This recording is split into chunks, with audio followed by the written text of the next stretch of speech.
ఈరోజు మనం ఒక మిస్టీరియస్ టెంపుల్ గురించి తెలుసుకుందాం. మీరు ఎప్పుడైనా ఒకే రాతితో చెక్కిన పూర్తి ఆలయాన్ని చూసారా? అది 1000 ఏళ్ల క్రితం.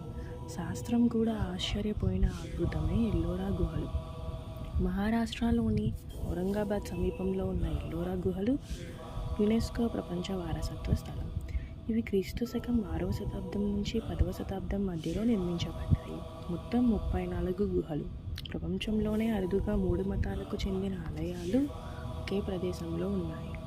1 నుంచి 12 గుహలు బౌద్ధ మతాన్ని, 13 నుంచి 29 గుహలు హిందూ మతాన్ని, 30 నుంచి 34 గుహలు జైన మతాన్ని నిర్దేశిస్తున్నాయి. ఇది అప్పటి భారతదేశంలో ఉన్న మత సహనశీలతకు గొప్ప ఉదాహరణ. ఇప్పుడు ఎల్లోరాలోని అతి గొప్ప అద్భుతం గురించి తెలుసుకుందాం. కైలాసనాథ ఆలయం, గుహ నంబర్ 16. ఇది పరమశివుడికి అంకితం చేయబడింది. ఈ ఆలయం ఒకే భారీ రాతి గుట్ట నుంచి పైనుంచి కిందకి చెక్కబడింది. సుమారు 4 లక్షల టన్నుల రాయిని తొలగించి ఈ ఆలయాన్ని నిర్మించారు.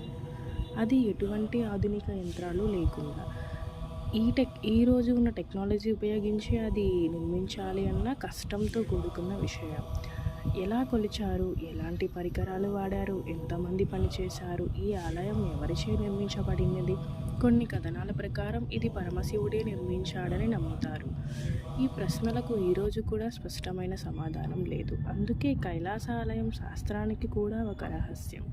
ఎల్లోరా గుహలు కేవలం రాతి ఆలయాలు కాదు, అవి భారతీయుల శిల్పకళా శక్తికి శాశ్వత నిదర్శనం. ఇలాంటి అద్భుతాలు మరిన్ని తెలుసుకోవాలంటే వీడియోకి లైక్ చేయండి, ఛానల్ని సబ్స్క్రైబ్ చేయండి. Thank you for watching.